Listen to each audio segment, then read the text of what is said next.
तो आज हम सिंधु घाटी सभ्यता के बारे में इस वीडियो के माध्यम से पढ़ेंगे।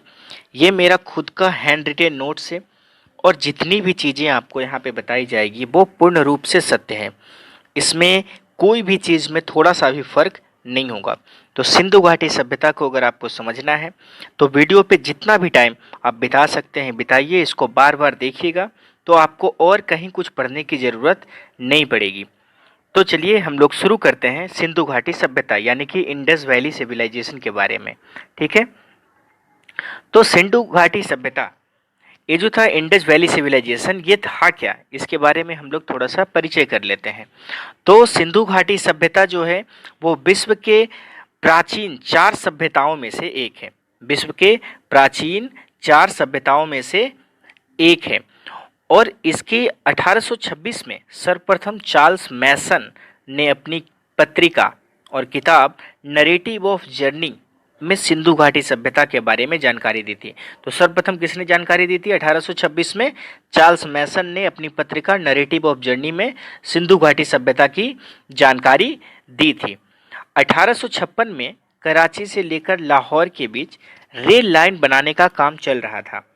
इसके इंजीनियर जेम्स वर्टन तथा जेम्स विलियम वर्टन थे। तो वर्टन ब्रदर्स जो थे वो कराची से कहाँ तक, लाहौर से कराची तक का एक रेलवे लाइन बना रहे थे। वहाँ पे उन्हें खुदाई में इसकी बहुत सारी ईंटें प्राप्त हुई, लेकिन उन्होंने उस पर कोई शोध नहीं किया, कोई भी शोध नहीं किया। बोले मिला तो मिला और ईंटों को अपने काम में लगा लिया और रेलवे ट्रैक को बनाने में उन्होंने सारे ईंटों का यूज़ कर लिया।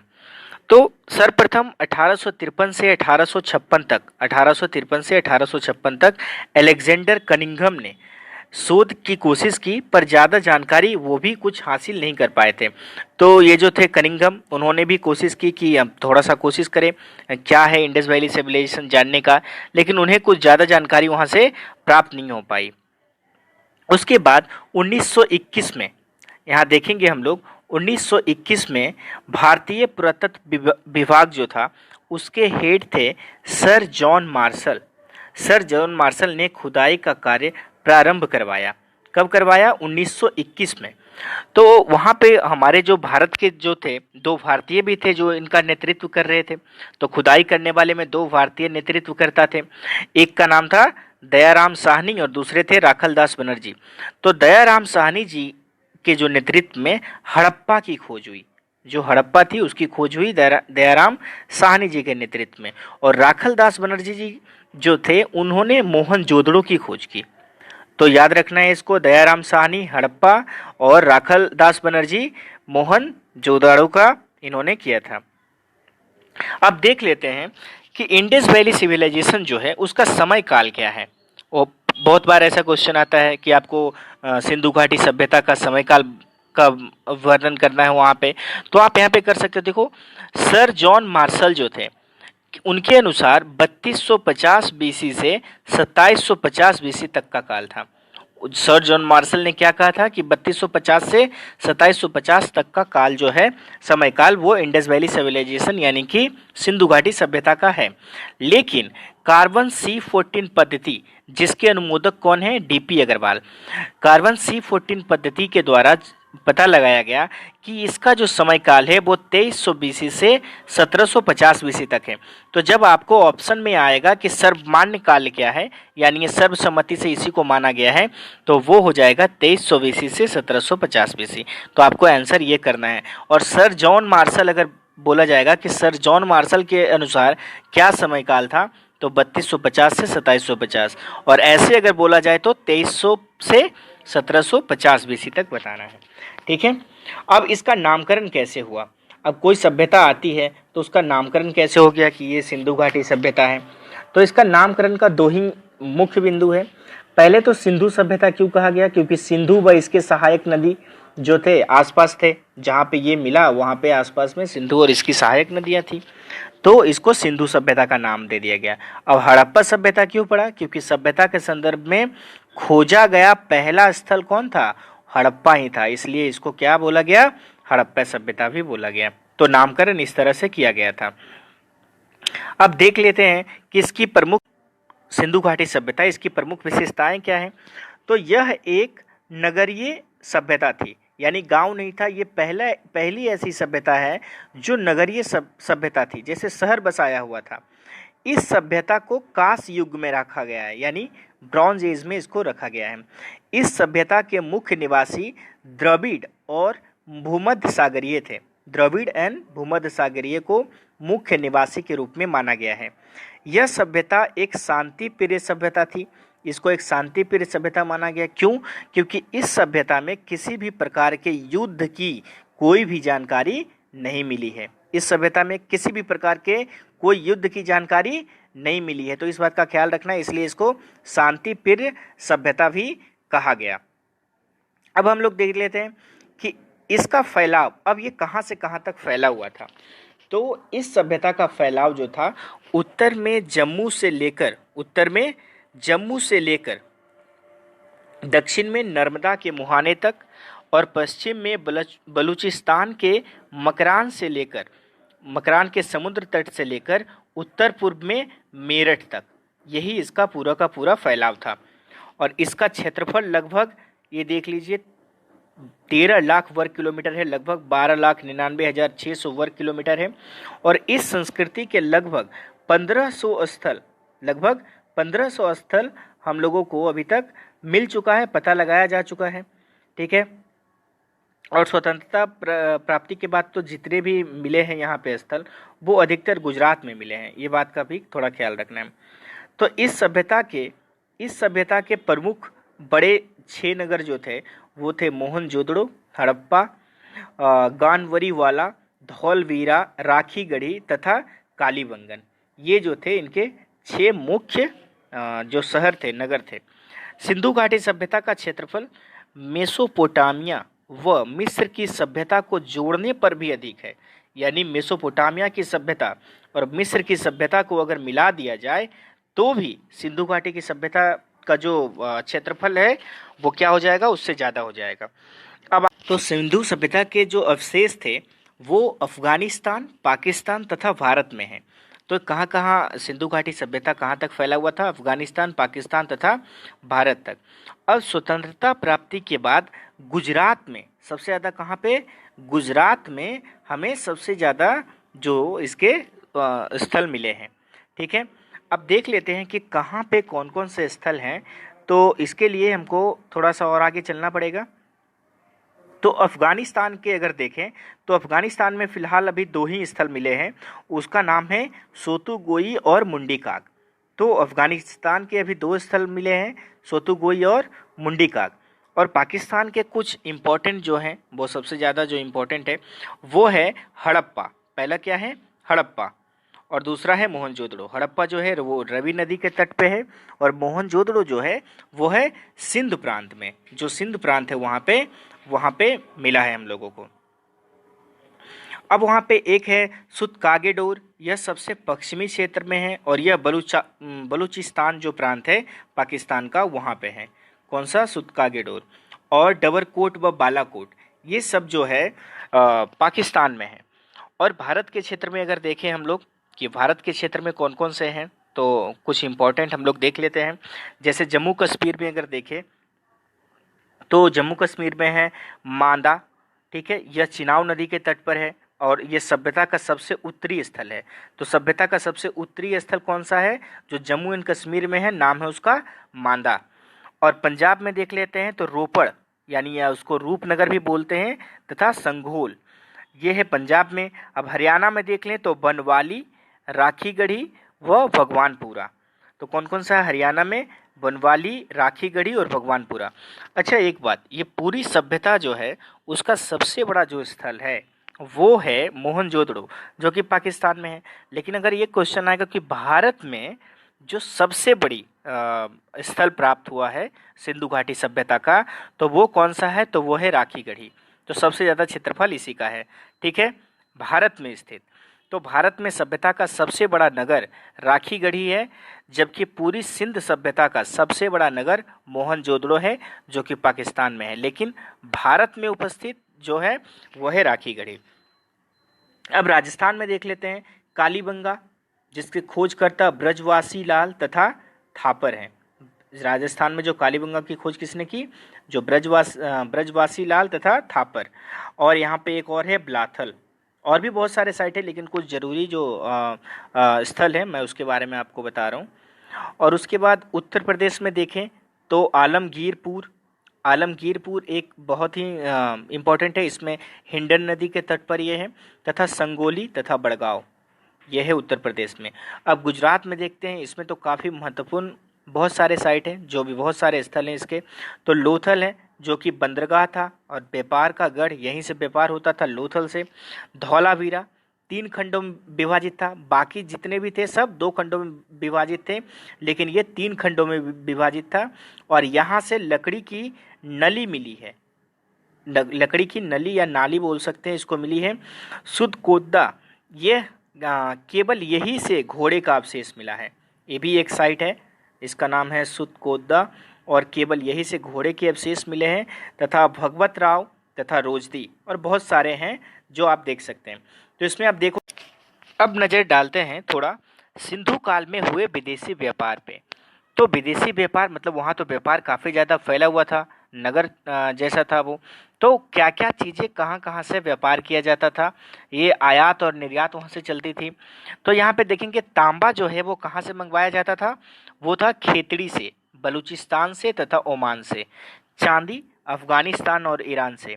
सोना कर्नाटक, अफगानिस्तान और ईरान से। टीन अफगानिस्तान और ईरान से। गोमद जो सौराष्ट्र से मंगवाया जाता था। लाजवर्त मेसोपोटामिया से मंगवाया जाता था। और सीसा ईरान से मंगवाया जाता था। तो ईरान से 3 चीज़ें मंगवाई जाती थी, 4 चीज़ें मंगवाई जाती थी, चांदी, सोना, टीन तथा सीसा। तो ये सारी चीज़ें जो है बहुत इंपॉर्टेंट है, और आपको इस पर थोड़ा सा इसको याद कर लेना चाहिए आपको। और इसमें आप देख सकते हो सिंधु सभ्यता के अब कुछ महत्वपूर्ण तथ्य देख लेते हैं, बहुत सारी उससे जानकारी मिली है, तो उसके बारे में थोड़ा सा पढ़ने की कोशिश करते हैं। तो सबसे पहले देखेंगे सिंधु सभ्यता के महत्वपूर्ण तथ्य कुछ। मोहनजोदड़ो जो था, वहाँ से प्राप्त बृहद स्नानागार, मतलब एक नहाने का एक जैसे स्विमिंग पूल होता है ना, वैसा वहाँ पे मिला था मोहनजोदड़ो में। एक प्रमुख स्मारक है जिसके मध्य स्थित स्नान कुंड 11.88 मीटर लंबा, 7.01 मीटर चौड़ा तथा 2.43 मीटर गहरा है। वहाँ जो मिला है स्नान कुंड वो 11.88 मीटर लंबा, 7.01 मीटर चौड़ा तथा 2.43 मीटर गहरा है। अब देखोगे तो सिंधु घाटी सभ्यता में कच्ची व पक्की दोनों ईंटें मिली है, कच्ची ईंटें और पक्की ईंटें। तो उसका जो है अनुपात क्या है, 4:2:1। तो ये है उसका अनुपात। और आगे देखते हैं कुछ इम्पोर्टेंट तथ्य जो है। यहाँ लगभग हर घर में कुआं मिला है, यहाँ लगभग हर घर में कुआं मिला है। यहाँ नालियाँ की सुव्यवस्था थी, नाली यानी कि पानी निकालने की अच्छी व्यवस्था थी, क्योंकि यह नगर बोला जाता था, नगर साम्राज्य था उस समय। उसके बाद शौचालय की उत्तम व्यवस्था थी। सोचो आज से इतने साल पहले इतना सुंदर शहर था जहाँ पे नालियों की व्यवस्था, शौचालय की व्यवस्था, काफ़ी उत्तम व्यवस्था थी, इसके साक्ष्य मिले हैं वहाँ पे। और आगे देखते हैं विशाल अन्नागार, मतलब जहाँ पे अनाज रखा जाता था, तथा सामूहिक सभागार आदि, ये भी सब मिला है वहाँ पे। तो आगे देखते हैं सिंधु सभ्यता के लोगों ने नगरों तथा घरों के विन्यास के लिए ग्रिड पद्धति अपनाई। तो ये क्वेश्चन आ सकता है कि कौन सी पद्धति अपनाई थी, तो आप उसका आंसर क्या लिखोगे, ग्रिड पद्धति। घर के दरवाजे व खिड़कियां सड़क की तरफ न खुलकर पीछे की तरफ खुलते थे। ये बात का पूरा ध्यान रखना कि घर के दरवाजे और खिड़कियां जो थी, क्योंकि वहाँ पे सड़क थे तो सड़क की तरफ नहीं खुलती थी, वो पीछे की तरफ खुलते थे। केवल लोथल नगर के घरों में दरवाजे जो थे मुख्य सड़क की ओर खुलते थे। सिर्फ एक ही ऐसा नगर था जहाँ पे मतलब ऐसे साक्ष्य प्राप्त हुए हैं कि घरों के जो दरवाजे और खिड़कियाँ थी वो रोड के विपरीत दिशा में खुलती थी, लेकिन लोथल में जो क्या था वो रोड की तरफ ही खुलते थे। ठीक है, अभी आप इसमें देख सकते हो सिंधु सभ्यता की मुख्य फसलें। सिंधु सभ्यता की मुख्य फसलें अगर देखें तो गेहूं तथा जौ थी। गेहूं और जौ मुख्य फसल थी। चावल के भी साक्ष्य मिले हैं, लेकिन बहुत कम जगह से ऐसे मिले हैं। यहाँ के निवासी मिठास के लिए शहद का यूज करते थे। आजकल हम लोग तो बहुत सारे केमिकल यूज करते हैं, शुगर यूज करते हैं, गुड़ का यूज कर लेते हैं, लेकिन वहाँ पे मिठास के लिए शहद का प्रयोग करते थे। यहाँ तौल की इकाई जो थी वो 16 के अनुपात में थी। तौल की इकाई क्या थी? 16 के अनुपात में थी। अब बोलोगे ये सब चीज़ें कैसे पता चली? तो वहाँ पे जो भी पुरातात्विक विज्ञान के लोग गए थे उनको कुछ ना कुछ साक्ष्य मिले होंगे, इसलिए उन्होंने बताया। 2 तथा 4 पहिए वाले बैलगाड़ी, 2 तथा 4 पहिए वाला बैलगाड़ी तथा भैंसा गाड़ी का प्रयोग यातायात के लिए किया जाता था। तो यातायात के लिए क्या यूज करते थे? 2 पहिए और 4 पहिए वाला बैलगाड़ी तथा भैंसा गाड़ी। यहाँ के लोग धरती की उर्वरता को देवी मानकर उनकी पूजा करते थे। तो धरती की उर्वरता को क्या मानते थे ये लोग? देवी मानते थे। इसलिए यहाँ के जो निवासी थे वो सूती एवं ऊनी वस्त्रों का प्रयोग करते थे। पहनने के लिए किस वस्त्र का प्रयोग करते थे? सूती व ऊनी वस्त्रों का प्रयोग करते थे। पर्दा प्रथा जो थी वो पूरा प्रचलित थी और वेश्यावृत्ति भी सैंधव सभ्यता में प्रचलित थी। ठीक है। शवों को जलाने का साक्ष्य मोहनजोदड़ो से मिलता है और शवों को गाड़ने का साक्ष्य जो है वो हड़प्पा से मिलता है। तो यहाँ पे दोनों ही प्रथा प्रचलित थी। शवों को गाड़ा भी जाता था और क्या किया जाता था? उसको जलाया भी जाता था। और कभी कभी तो ऐसा भी होता था कि जब वो गाड़ते थे तो बहुत सारी वस्तुएं उसमें डाल देते थे ताकि उसको इसका मतलब वो पुनर्जन्म में भी विश्वास करते थे। तो ये सारी चीज़ें हैं जो आपको और डिटेल्स में पढ़ाएंगे हम। अगला वीडियो जब इसको और डिटेल्स से बनाएंगे तब। और मनोरंजन के लिए वो लोग क्या करते थे? सैंधववासी क्या करते थे कि मछली पकड़ते थे। ठीक है, मछली पकड़ लिए, मनोरंजन करते थे। उस समय यूट्यूब तो था नहीं, पबजी तो था नहीं कि जो पबजी खेलेंगे। ठीक है, तो शिकार करते थे, पशु पक्षी पकड़ते थे, उसको आपस में लड़ाते थे। मुर्गा लड़ाने का खेल चलता था होगा, पासा खेलते थे। तो बहुत सारे ऐसे खेलों का वो लोग प्रयोग करते थे। अब हम लोग आगे देखेंगे कि हमें कौन से स्थल से कौन से अवशेष प्राप्त हुए हैं। तो ये काफ़ी बार एग्जाम में पूछा जाता है कि हड़प्पा से, मोहनजोदड़ो से कहाँ से क्या प्राप्त हुआ, स्वास्तिक कहाँ से प्राप्त हुआ, श्रमिक आवास कहाँ से प्राप्त हुआ, काले पत्थर का शिवलिंग कहाँ से प्राप्त हुआ। तो ये सारी क्वेश्चन आते हैं, तो आपको ये बहुत ही ज़्यादा हेल्प करेगा। तो सबसे पहले देखते हैं हड़प्पा से हमें क्या क्या चीज़ें प्राप्त हुई है। वो है पाषाण नर्तक, पहला पाषाण नर्तक, श्रमिक आवास, काले पत्थर का शिवलिंग, स्वास्तिक जो कि शुभ लाभ होता है हिंदू धर्म में, 1.5 फीट का पैमाना, तांबे का वृषभ, धोती पहने व शाल ओढ़े व्यक्ति की मूर्ति, मूर्ति जिसमें स्त्री के गर्भ से पौधा निकलता हो, प्रसादन मंजूषा, भट्टू के अवशेष, बर्तन पर मछुआरे का चित्र, शंख से बना बैल इत्यादि। ये बहुत सारी चीज़ें हैं जो मैंने कोशिश की है कि ज़्यादा से ज़्यादा चीज़ों को इसमें सम्मिलित किया जाए। कुछ चीज़ों को यहाँ पे ले पाया हूँ। पीतल का बना हुआ इक्का और चबूतरे, यानी ईंटों से बने हुए चबूतरे थे, ये सब हमें हड़प्पा से प्राप्त हुए हैं। आगे हम लोग देखते हैं कि हमें मोहनजोदड़ो से क्या प्राप्त हुए हैं। मोहनजोदड़ो से हम लोग देखेंगे तो हमें सूती कपड़ा, पुजारी का सर, कांस्य का नर्तकी, एक योगी चित्रित मुहर, मातृ देवी की मूर्ति, तांबे का ढेर, कुबड़दार तांबे का बैल और पुरोहित आवास, महाविद्यालय भवन, सभा भवन, राजमुंदाक, नाव का चित्र, अंकित मोहरे आदि। तो ये सारी चीजें हमें मोहनजोदड़ो से प्राप्त हुई है। उसके बाद अभी हम लोग आगे देख लेते हैं धौलवीरा या धौलावीरा से हमें क्या प्राप्त हुई है। धौलावीरा से अनेक जलाशय के प्रमाण मिले हैं। मतलब कि जो सिंधु घाटी सभ्यता में बहुत सारे जलाशय थे, वो उसका प्रमाण हमें धौलावीरा से मिलता है। निर्माणी पत्थर, पॉलिश पत्थर जो चमकीला पत्थर होता है वो, त्रिस्तरीय नगर योजना, यहाँ त्रिस्तरीय नगर योजना भी हमें देखने को मिलती है। घोड़े के कलाकृतियों के भी अवशेष आदि, ये सारी चीज़ें हमें मिली है। ठीक है, अब आगे देख लेते हैं हमें क्या मिली है लोथल से। लोथल से हम देखेंगे तो सूती कपड़ा यहाँ से भी, सीपी का पैमाना, मनके बनाने का कारखाना, ये क्वेश्चन आ चुका है एसएससी वगैरह में कि मनके बनाने का कारखाना कहाँ है। खिलौना, एक व्यक्ति 2 पहियों पर खड़ा है। चावल व बाजरा की भूसी कहाँ से? लोथल से प्राप्त हुई है। फारस की मुहरे, स्केल, हाथी दांत, घोड़े की मनुमूर्तियाँ, ठीक है, नाव चित्र पर अंकित मुहरे, ये सब चीज़ें हमें लोथल से प्राप्त हुई है। ठीक है, अब देख लेते हैं कि चनहुदड़ों से हमें क्या क्या चीज़ें प्राप्त हुई है। तो बहुत सारे वहाँ पे स्थल हैं, लेकिन कुछ को मैं यहाँ पे लाने की कोशिश किया हूँ। तो अभी देखेंगे चनहुदड़ों से हमें क्या क्या चीज़ें प्राप्त हुई है। तो दवात, मासी पात्र, मनके बनाने का कारखाना यहाँ भी है। झूकर व झांगर संस्कृति के अवशेष, ये भी क्वेश्चन आ चुका है। अलंकृत हाथी, एक कुत्ते द्वारा बिल्ली का पीछा करते हुए पद चिन्ह। लिपस्टिक का साक्ष्य, लिपस्टिक का साक्ष्य कहाँ पे मिला है? चनहुदड़ों में मिला है। मोर की आकृति के मिट्टी के बर्तन, सीप का आभूषण बनाने का कारखाना आदि हमें चनहुदड़ों से प्राप्त हुआ है। अभी देख लेते हैं वनावली या वनवाली, इसको जो बोल लें। यहाँ से हमें कार्नेलियन के मनके, तांबे के वानाग्र, हल की आकृति के खिलौने, हल का पूर्ण प्रारूप, पहिए के निशान और जुते हुए खेत हमें यहाँ से प्राप्त हुए। जुते हुए खेत हमें यहाँ से प्राप्त हुए। पुर या रांगपुर इसको बोलते हैं। देख लेते हैं यहाँ से चावल व बाजरा की भूसी यहाँ से भी मिली है। अश्व की मनुमूर्तियां, अलंकृत व चिकने मृदभांड आदि, मृदभांड मिट्टी के बने हुए बर्तन। ठीक है, और आलमगीरपुर से 3 पहियों वाली परातें, मकान बनाने में 2 प्रकार की ईंटें, एक नाद पर अंकित चित्र, जिससे प्रतीत होता है कि लोग बारीक कपड़ा बुनना जानते थे। तो वहां पे जो थे सिंधु घाटी सभ्यता के लोग बारीक कपड़ा बुनना जानते थे।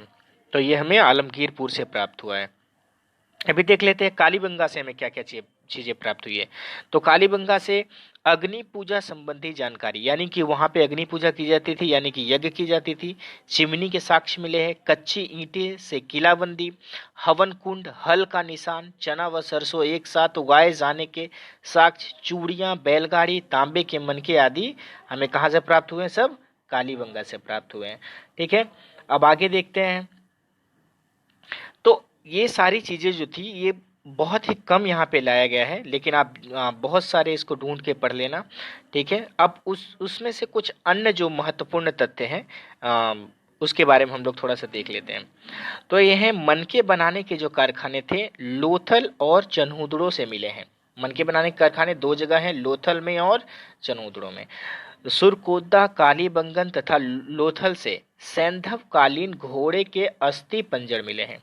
सुरकोदा, कालीबंगन तथा लोथल से, ये 3 जगह से घोड़े के अस्थि पंजर मिले हैं। लोथल व सुरकोदा जो था वहाँ बंदरगाह था और वहीं से पूरा व्यापार चलाया जाता था। जो विदेशी व्यापार किया जाता था ये यही 2 जगह से किया जाता था। ठीक है, अब देख लेते हैं अग्नि कुंड लोथल व कालीबंगन से प्राप्त हुए हैं, लोथल से भी और कालीबंगन से भी।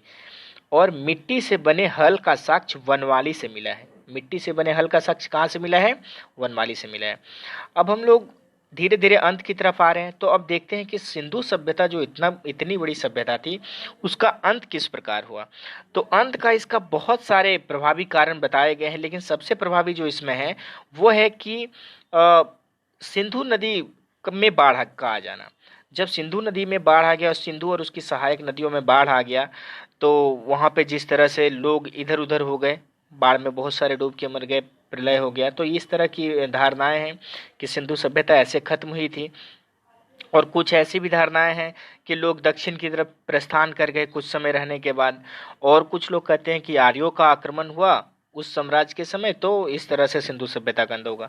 लेकिन अगर सबसे प्रभावी देखा जाए तो वो था सिंधु नदी और सिंधु तथा उसकी सहायक नदियों में, सिंधु तथा उसकी सहायक नदियों में बाढ़ आ जाने के कारण क्या हो गया? वो बंद हो गया। ठीक है, मतलब सिंधु सभ्यता पूरी खत्म हो गई। तो इस तरह की आपको चीज़ें देखने को मिलेगी। अब इस वीडियो में हम सिंधु सभ्यता के अंत तक पहुंच चुके हैं। तो आगे देखते हैं कि हम लोग क्या कर सकते हैं। ऐसे बहुत सारे वीडियो आपको मिलते रहेंगे जिससे आपका एग्ज़ाम का बहुत सारा सॉल्यूशन यहाँ पे मिल जाएगा। मेरा चैनल है आओ मिलकर कुछ सीखें, जहाँ पे बच्चों के लिए बहुत सारी चीज़ें हैं अवेलेबल। और अब मैंने सोचा है कि अब जो भी बच्चे गवर्नमेंट एग्ज़ाम्स की प्रिपरेशन कर रहे हैं उनके लिए भी बहुत सारी ये काम आएंगी। तो इस तरह के वीडियोज़ आपको मिलते रहेंगे। ठीक है, आप यहाँ पे देखते रहना और आओ मिलकर कुछ सीखें। अगर आपको ये अच्छा लगे तो आप इसको सब्सक्राइब कर लेना और जितना हो सके इसको शेयर करना, ताकि जितने लोगों को हो सके मुझसे अगर मदद पहुंचती है तो पहुंच सके। और आगे वैदिक सभ्यता और आगे की जितनी भी कहानियां हैं वो आती रहेगी। तब तक के लिए धन्यवाद। अच्छे से पढ़ाई कीजिए, खुश रहिए। Thank you.